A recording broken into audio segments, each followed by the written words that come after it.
1626 Médias. Apprendre Transmettre. et construire. Alors avant l'AFPA, j'ai été électricien, j'ai fait d'autres métiers quand j'étais tout jeune. Et puis à 20 ans, j'ai fait une formation d'électricien d'équipement du bâtiment à l'AFPA. Puis après, j'ai fait une formation de technicien de maintenance. Et après, j'ai refait une formation pour être formateur. Donc je suis formateur à l'AFPA depuis 17 ans. Je suis arrivé à l'AFPA en 2005. J'étais arrivé à l'AFPA en 2005 à Alençon. Puis je suis arrivé à l'AFPA de Coutances en 2013. Ça fait 9 ans donc que je suis à l'AFPA de Coutances. Parce qu'avant, j'avais eu des apprentis quand j'étais en entreprise. Et puis j'aimais bien faire partager ce que je savais. Et du coup, j'ai eu envie de faire savoir, partager mes connaissances avec des jeunes ou des moins jeunes. Et donc, je suis devenu formateur AFPA pour ça, pour partager ce que je connais. Alors, je conseillerais d'être électricien parce que c'est un métier qui est très ouvert, où il y a toujours du travail. On dit quand le bâtiment va, tout va, et il y a toujours du boulot en électricité, soit dans le domestique, soit dans le tertiaire, soit dans l'industrie. Et on a un métier très très large. Donc on a des compétences dans tous les métiers, dans tous les domaines. C'est ce qui fait que, ouais, je conseillerais. Je conseillerais qu'on a un métier qui est toujours en voie de développement, qui a toujours des nouveautés. Donc on a un métier qui est toujours nouveau. Pour ça, je recommanderais. Alors les contraintes, ça peut être les astreintes d'heures. Des fois où on est obligé de travailler le week-end ou la nuit parce qu'on travaille avec des magasins ou des usines. Les contraintes, c'est comme tout de suite, il fait un peu froid. Ça peut être les contraintes de climat, ça peut être parce qu'il fait froid ou il pleut.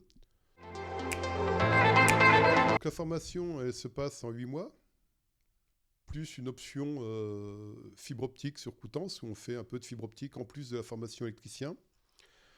D'une manière générale, ça se passe avec une partie en domestique, courant monophasé. Après, on fait du tertiaire avec du triphasé.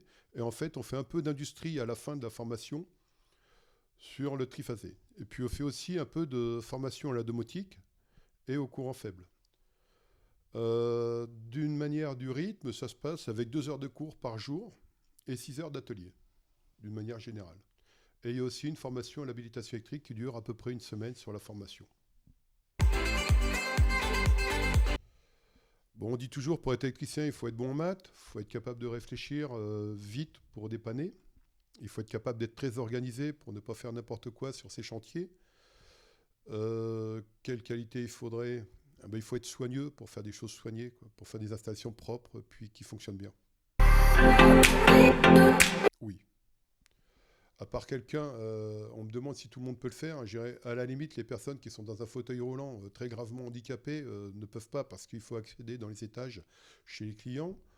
Mais sinon, tout le monde peut être électricien. Bon, je dirais d'y aller, il n'y a pas de restriction. Les conseils, c'est de choisir la bonne entreprise, choisir la bonne formation, d'être impliqué dans sa formation, parce qu'il n'y arrivera que s'il se bouge, entre guillemets. Quel autre conseil ? Ne pas avoir peur de bouger, parce qu'il y a du boulot aujourd'hui en Normandie, partout il y a du boulot. Puis des fois, c'est pas pareil. Des fois, il y a du boulot dans une région et puis pas dans d'autres, donc il ne faut pas hésiter à bouger. Alors pour entrer dans la formation AFPA à Coutances, il faut faire les tests psychotechniques qui sont assurés par Anne-Laure Cottard. C'est la première possibilité. Il y a aussi une possibilité de le faire en apprentissage en ayant un employeur. Et à ce moment-là, il faudrait voir Patrice Lemoigne, le service commercial, pour pouvoir la faire en apprentissage. Mais il faut trouver une entreprise avant.